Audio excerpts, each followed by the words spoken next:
ओम नमः शिवाय। आप सभी व्यूअर्स का पुनः स्वागत है। अपने उन सभी व्यूअर्स को धन्यवाद देते हुए अब जो अगली राशि बनती है नवंबर माह की, वो है वृषभ राशि। आप लोगों को पूरे माह का राशिफल बताऊं उसके पहले दीपावली की 5 दिवसीय त्योहार है, उसकी बहुत-बहुत अग्रिम शुभकामनाएं। ईश्वर करे आपका जीवन संपन्नता से, खुशियों से और हर तरह से जो आपकी मनोकामना है उसकी पूर्ण करते हुए दिवाली का त्योहार माने हर्षोल्लास के साथ। भारतवर्ष में ये त्योहार बहुत अच्छे मनाया जाता है, लेकिन और कंट्री में भी इसकी धूम-धाम रहती है। तो मतलब अपनी सुरक्षित दिवाली मनाएँ, क्योंकि कई बार ऐसा भी होता है कि क्रैकर्स वगैरह जो होते हैं ना, उनसे बच्चों को हानि हो जाती है। इसका विशेष ध्यान आपको रखना होगा। अब वृषभ राशि इसलिए शुक्र प्रधान राशि है और शुक्र की स्थिति बताते हैं। शुक्र धनु राशि में प्रवेश कर चुके हैं 30 अक्टूबर से। ये थोड़ा-सा आपके लिए बहुत अच्छा समय नहीं होगा, क्योंकि आपके अष्टम भाव को एक्टिवेट कर देंगे। अष्टम भाव किसका होता है? चोट-चपेट दुर्घटना का होता है, लेकिन अचानक शुभ या अशुभ फल की प्राप्ति है। तो अगर आपकी नेटल चार्ट में शुक्र की स्थिति अच्छी है, शुक्र मान लो आपके नेटल चार्ट में अपनी ही राशि में है या उच्च राशि में है या अच्छे घर में है, फिर आपको धन से भी लाभ कराएँगे, लेकिन जहाँ तक है ड्राइविंग के समय थोड़ा आपको एक्स्ट्रा अलर्ट रहना पड़ेगा। जहाँ और ग्रह जैसे राहु आपके कहाँ हैं? आपकी ही राशि में कृत्तिका नक्षत्र में चल रहे हैं, केतु आपके सप्तम भाव में अभी लगभग मार्च अप्रैल तक ही वहीं रहने वाले हैं। ये हो गई। मंगल जो है अभी सूर्य के साथ रहने वाले हैं तुला राशि में, बुध भी उनके साथ जॉइन कर चुके हैं। तो ये ग्रह स्थिति रहने वाली है। इसके आधार पे आपको क्या-क्या फ़ायदे होंगे? शनि मार्गी हो चुके हैं 11 अक्टूबर से और गुरु भी 18 अक्टूबर से मार्गी हो चुके हैं और 20 नवंबर से गुरु अपनी राशि बदल के आपके अभी जहाँ चल रहे हैं उसके अगले भाव में आ जाएँगे। अभी ये आपके 9th भाव में जो कि भाग्य भाव है, उसमें चल रहे हैं। गुरु से वृष राशि वालों को ज़्यादा उम्मीद नहीं लगाना चाहिए, क्योंकि ये इनके लिए कारक नहीं माने जाते हैं, जबकि शनि इनके लिए कारक हैं। तो 11 अक्टूबर के बाद कुछ शुभ सूचनाएँ प्राप्त होने वाली हैं और अगर नहीं हुई तो अब हो जाएँगी। दिवाली का त्योहार है, खुशियों से भर भर के आपको कुछ-कुछ नई सूचनाएँ, अच्छी सूचनाएँ मतलब धन के मतलब ख़ास तौर से संपन्नता के द्वार खोलने के लिए आया है, तो दिवाली बहुत अच्छी होने वाली है। आप अपने बुद्धि और भाग्य के सहारे धन कमाने वाले हैं। मतलब जो दिवाली का त्योहार है, वो धन के लिए काफ़ी अच्छा है और धन भी आपको व्यय भी करना पड़ेगा, क्योंकि सूर्य की एक जो उच्च दृष्टि है आपके 12th भाव पे है। तो दिवाली या कोई भी त्योहार होता है, व्यय तो करना ही पड़ता है। इन्वेस्टमेंट भी आप कर सकते हैं और इन्वेस्टमेंट थोड़ा सोच समझ के करें।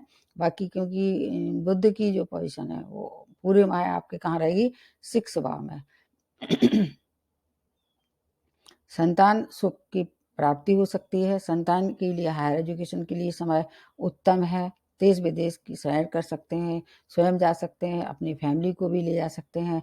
जीवन साथी का पूर्ण सहयोग मिलेगा, लेकिन उनकी हेल्थ की केयर करनी होगी और उनसे क्रोध नहीं करना है, क्योंकि वहाँ पर सूर्य जब आ जाएँगे 17 तारीख तक 17 नवंबर से, तो वहाँ पर थोड़ी-सी फायर एलिमेंट की मात्रा बढ़ जाएगी। किसी से भी वाद-विवाद नहीं करना है, उनकी खुशियों का ध्यान रखना है। दीपावली की नई-नई खुशियों आपके जीवन में शक्ति भर देगी इस समय।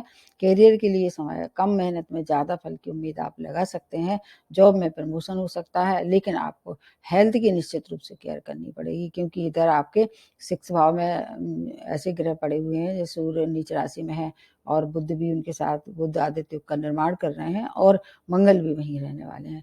तो आपका 6th और 8th भाव अच्छी तरह से एक्टिवेट हो जाएगा। तो आपको ध्यान रखना होगा अपनी हेल्थ का और अपने ड्राइविंग का। इसके अलावा अगर आप बाहर से जुड़ के कोई काम करना चाह रहे थे, व्यापारी अगर हैं, व्यापार से अगर कोई आपका अच्छा मौका मिल रहा था, ये समय उसके लिए अच्छा है।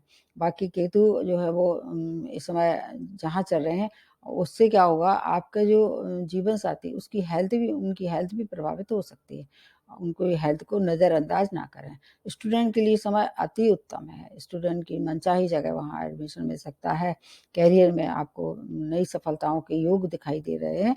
बाकी अगर आपको अपने आपके नेटल चार्ट में शनि प्रबल है, तो आपको उन्नति के नए मार्ग खुलेंगे। धन, मान, सम्मान सभी की प्राप्ति होगी। दिवाली का त्योहार वो आपको नए-नए एक अवसरों को लेके आ रहा है। अगर आप जॉबलेस थे तो जॉब की भी प्राप्ति कराए, क्योंकि गुरु जो है जब 20 नवंबर के बाद आपके 10th भाव में आ जाएँगे, तो 10th भाव एक्टिवेट हो जाएगा। फिर उनकी जो दृष्टियाँ हैं, उसका वीडियो मैं आप लोगों को बहुत विस्तार से बनाऊँ, क्योंकि ये लंबे समय तक रहेंगे। लगभग 6 अप्रैल 2022 तक गुरु वहीं रहने वाले हैं। ये इसमें शॉर्ट में बताने का मतलब कुछ मतलब नहीं होता है, इसलिए जैसे ही ये राशि बदलेंगी फिर मैं आपको दोबारा इसके लिए पूरी तरह से बताऊँगी कि कहाँ-कहाँ कितना लाभ होगा। बस शुक्र की शुभता प्राप्त करने के लिए आपको क्या करना चाहिए कि अगर परेशानी हो रही है तो दुर्गा माता के सामने घी का दीपक जलाएँ, और उनकी अगर आपके आस-पास कोई एक कन्याएँ रह रही हैं तो उनको कुछ सफ़ेद मिठाई का दान करें, तो शुक्र की अशुभता कम हो जाएगी। बाकी आपके लिए बस केवल हेल्थ और ड्राइविंग को लेके, धन के लिए, मान-सम्मान के लिए, जॉब के लिए और हर तरह से समय अनुकूल है, उसके लिए आपको चिंता करने की आवश्यकता नहीं है। बाकी शेष जो है वो स्वयं की नेटल चार्ट पे भी निर्भर करता है। तो आज वृष राशि वालों के लिए इतना ही। नमस्ते और धन्यवाद।